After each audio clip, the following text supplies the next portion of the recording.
Hi there, folks. It's Jonathan Denwood here from WP-Tonic. And in this video, I'm going to be giving you some alternatives to Kajabi. Um, you might be looking at setting up a more community-focused membership website. You might be looking at something that's a bit more competitively priced.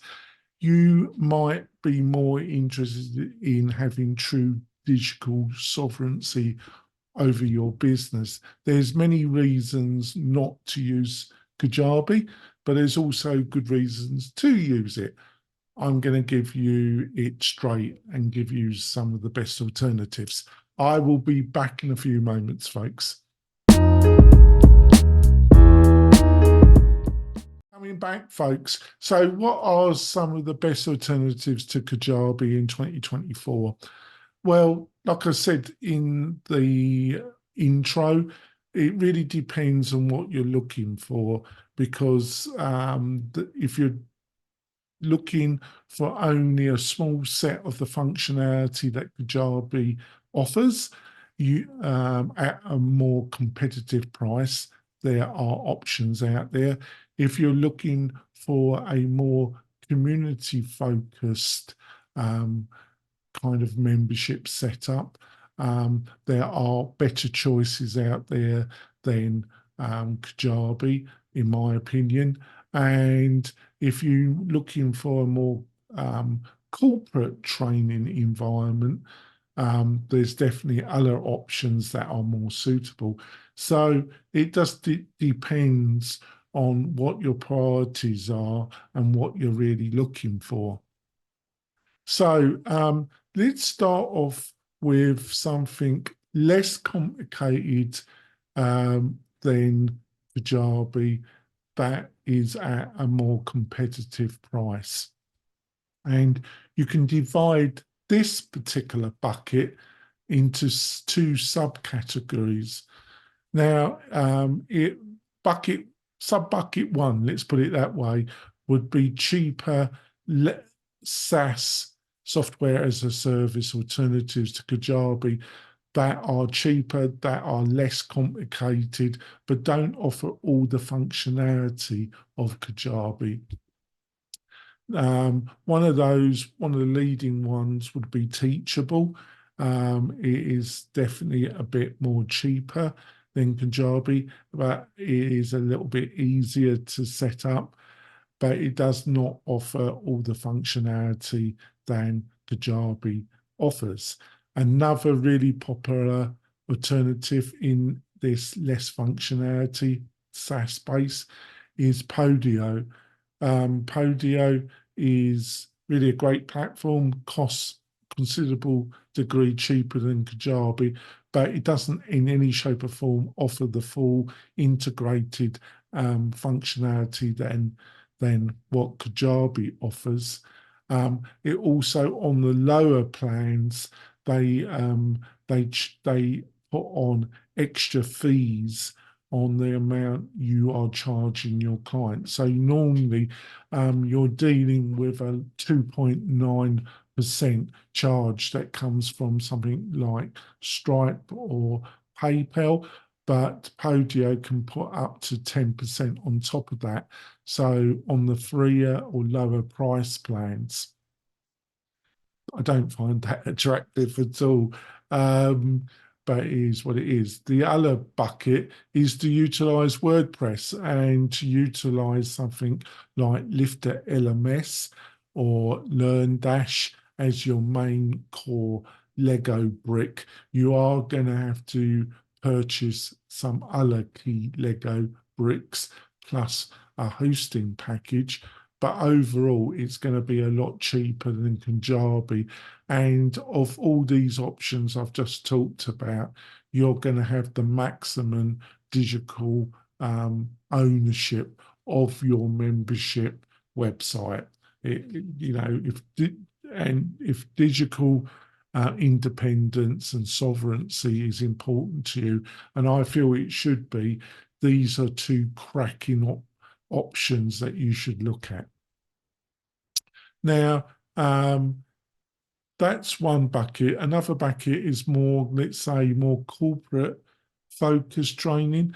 And especially if you're going to be looking at utilizing um, something called Storm, which is a kind of container that you can have all sorts of training materials, videos, quizzes, and animations all bundled in one file.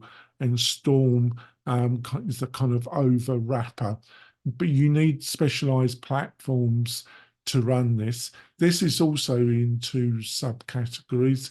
The SaaS, something like LearnWorld, if you're into more corporate based training or you're selling to business, rather than business consumer, LearnWorld is probably going to be more attractive to you than Kajabi, because it has inbuilt Storm functionality and it has some other, like an app.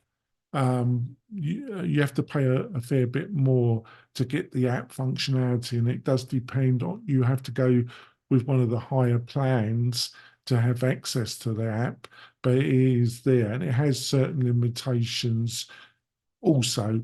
But you do have to read up and inquire if their app will meet your requirements. But it's definitely aimed at the more, in my opinion, more at the business to business market than business to consumer. When the other bucket, once again, is LearnDash or Lifter, you can get an add-on that will enable you to display SCORM content in both of these core learning management plugins. And as a cost-effective alternative, and with the digital sovereignty, it's definitely a player compared. And also when it comes to cost, there will be considerable cost savings than utilising one of these SaaS solutions. The final bucket is if you're looking to build a more community-focused membership solution where you've got a forum, you've got chat, like you've got a setup that's very similar to a Facebook group, but you own it, or you have more ability to customize it and brand it. Obviously, that's very limited on something like Facebook. The same applies to Slack or some of the other community-focused platforms like Discord. There's about 4 or 5 of those type platforms. Well, I'm talking about even in the SaaS area, you're going to get a lot more ownership, but it's also got a WordPress alternative. If you're looking at that, plus you're looking to get an app, and a lot of the people that are looking at the community side do want or feel they need to have an app. There's 2 main players in the SaaS. That's Mighty Networks and that's Circle. They're the 2 main SaaS players when you're looking at business to consumer. They both have their strengths and weaknesses. I've written an article that goes into that in a lot of detail. Plus, I've written a much more extensive article about this whole topic. You find both links in the video description underneath. The WordPress alternative is BuddyBoss, which works with either Lifter LMS or LearnDash. So you need either one of those with BuddyBoss, and then you can build something that's very similar where you have more control and you have digital sovereignty at a much higher level. I'm going to end it now because there's a lot more other choices. Like I said, I've written an article that goes into this and gives you a lot more choices. You'll find the link to that in the video description. Hopefully you found this helpful. If you did, give us a thumbs up and subscribe to the channel. That really encourages me to make more of these videos for you. Hopefully I'll see you soon, folks. Bye.